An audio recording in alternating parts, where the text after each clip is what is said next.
Bom dia a todos.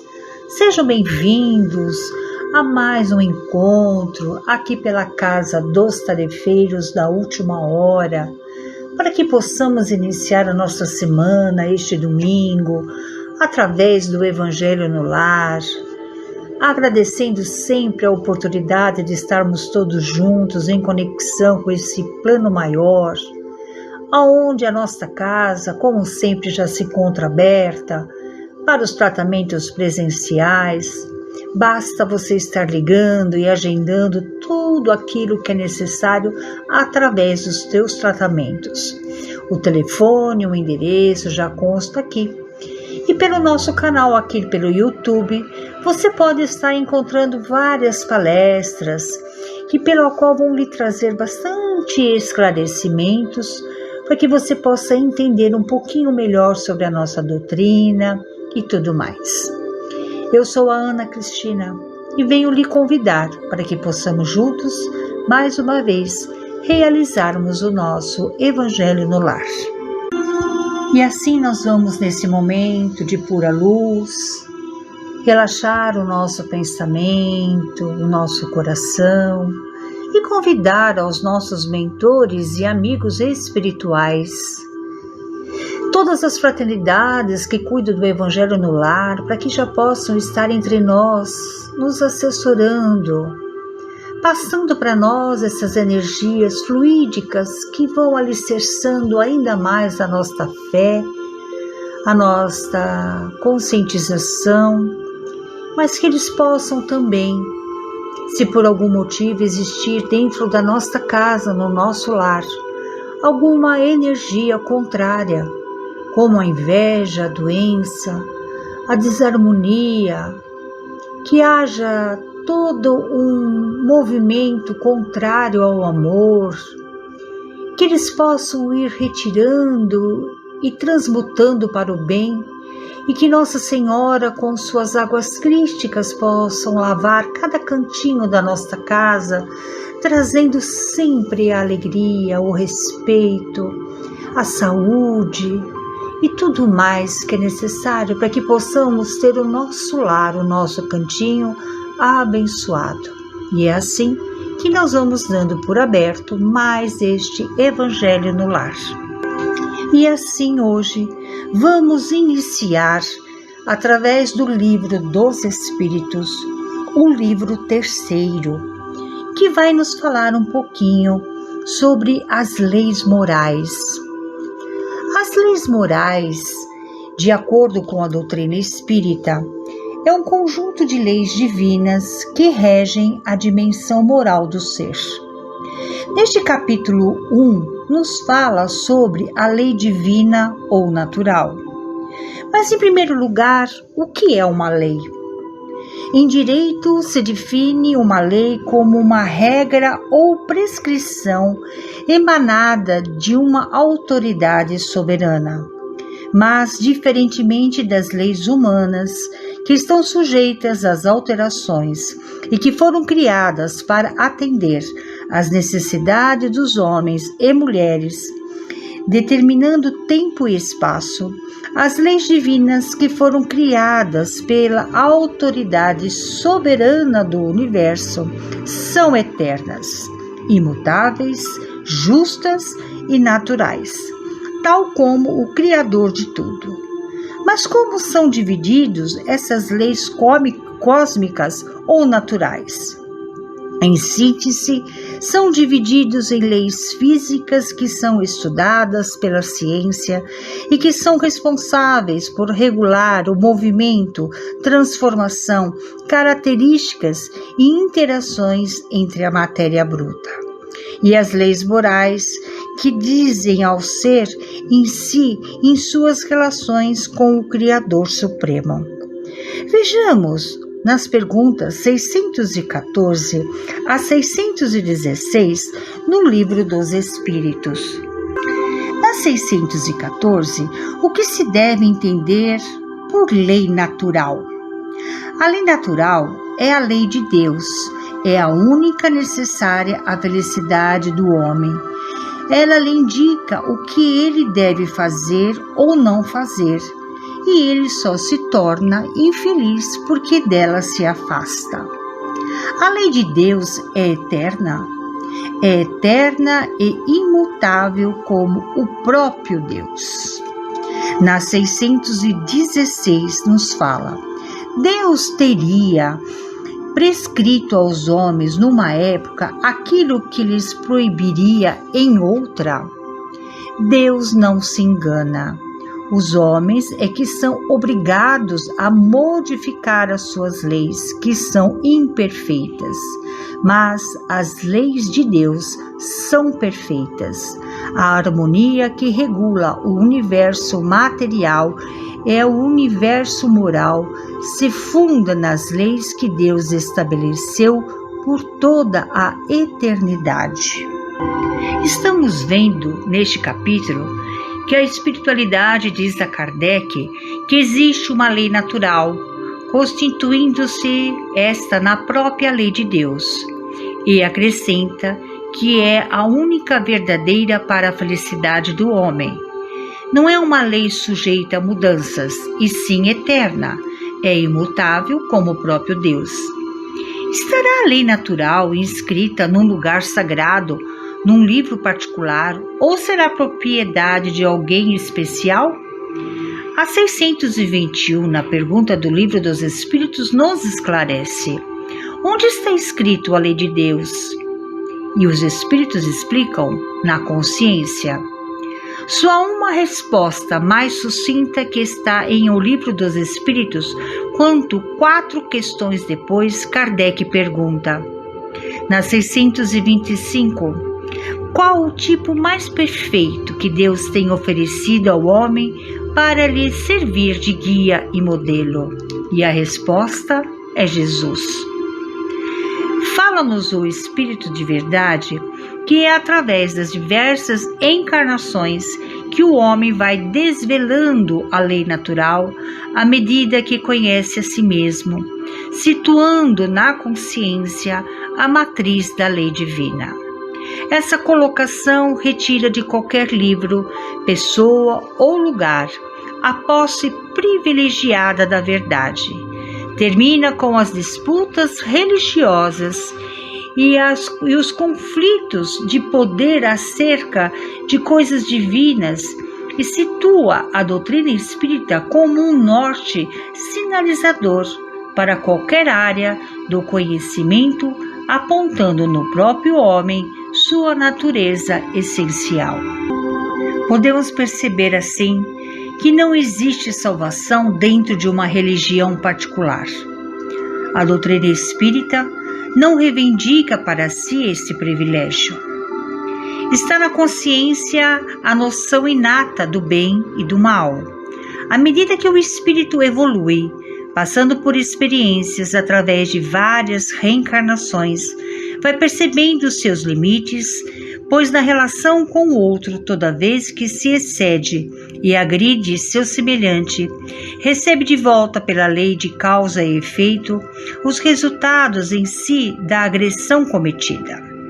Esta mesma lei, que traz de volta as consequências das agressões, é generosa também para aquele que agiu para o bem. O que se tenha feito de positivo retorna igualmente, tornando o homem o único artifício da sua própria felicidade ou então da sua infelicidade.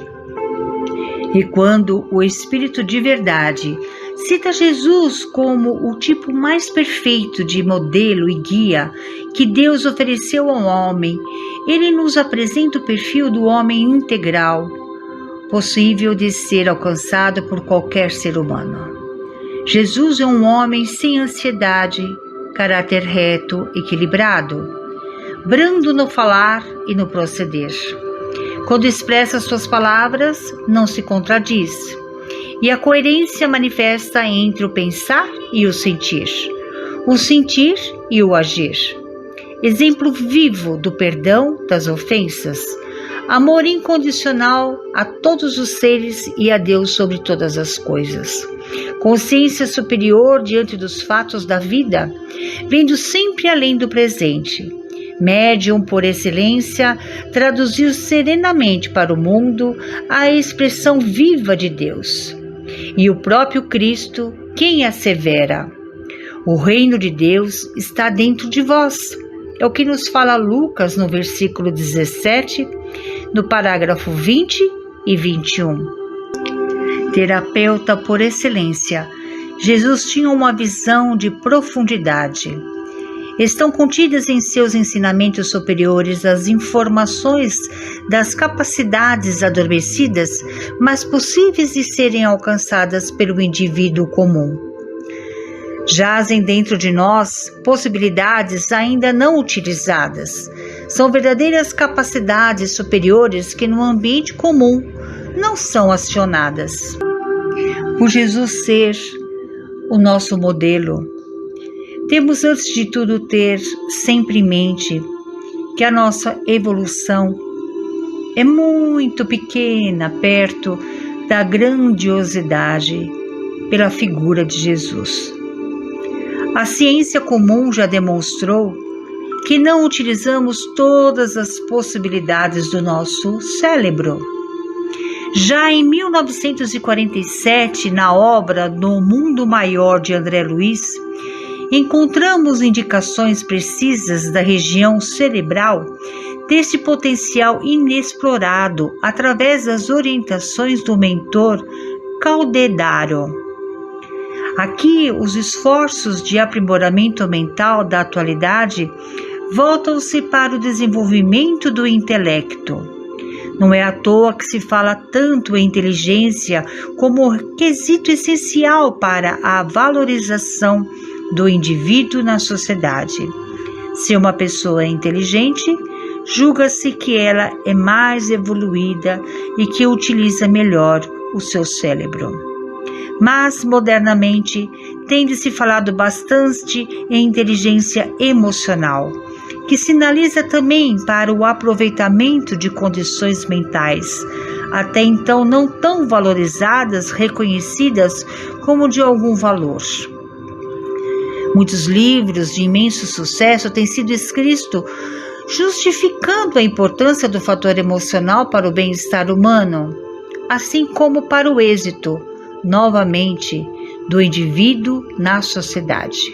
Inegável a importância da inteligência emocional, mas, conforme a espiritualidade, ainda no mundo maior, no livro de André Luiz, é preciso explorar principalmente o campo virgem que a alma conquistará, não somente em continuidade evolutiva, senão também a golpes de autoeducação, de aprimoramento moral e de elevação sublime.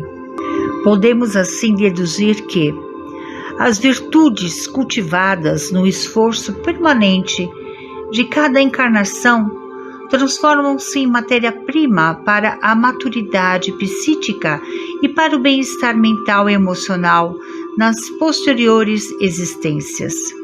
Ser bom é, sobretudo, uma questão de inteligência. Para chegarmos a algum ponto, precisamos de uma indicação. Jesus nos mostrou o alvo.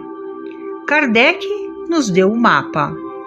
E na observância das leis morais que vamos construindo as condições ótimas para desenvolver nossas possibilidades de realização.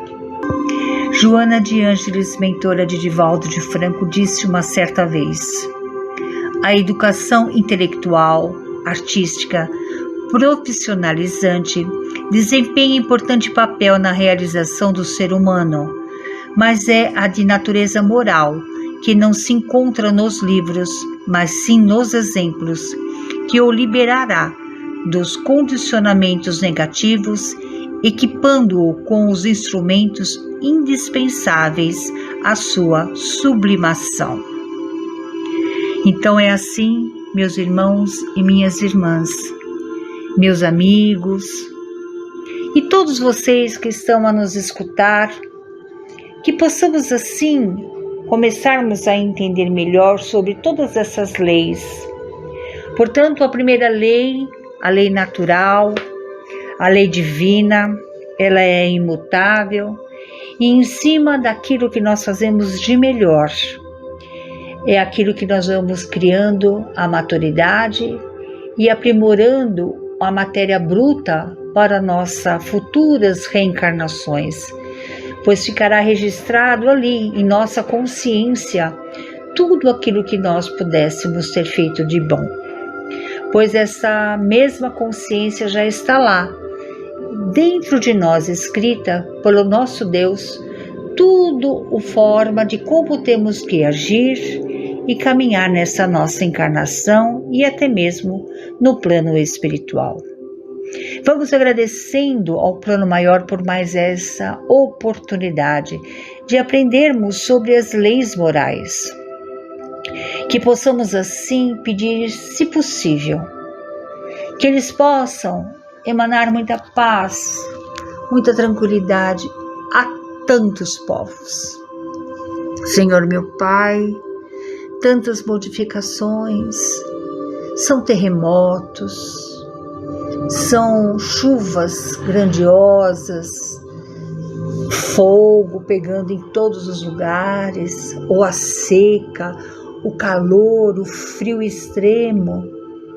Senhor, abençoe a tantos filhos que necessitam nesse instante de um aconchego. Abençoe, Senhor, ao nosso grande planeta, ao nosso país, a pátria do Evangelho. Sabe, essa semana a nossa dirigente nos disse que quando Jesus estava fazendo o nosso planeta, Deus entregou a ele várias sementes, onde ele tinha que jogar essas sementes para vários lugares do nosso grande planeta. E sobrou claramente algumas sementes, e Jesus perguntando a Deus o que faria com aquelas sementes que sobraram, e Deus ensinou: jogue-as todas elas no nosso Brasil. Bonito, né? Então que o nosso Brasil seja realmente a pátria do Evangelho, elevando os nossos pensamentos a mais altas esferas, para que todos que moram nesse grande planeta tenham a conscientização do bem-estar entre irmãos, entre todos. Abençoe, Senhor, as nossas famílias, os nossos amigos, e se tivermos algum inimigo, que também seja abençoados. Abençoe a todos os encarnados, desencarnados, a todos que sofrem por suas dores, seja ela onde quer que esteja. Abençoe os nossos vizinhos, o nosso local de trabalho.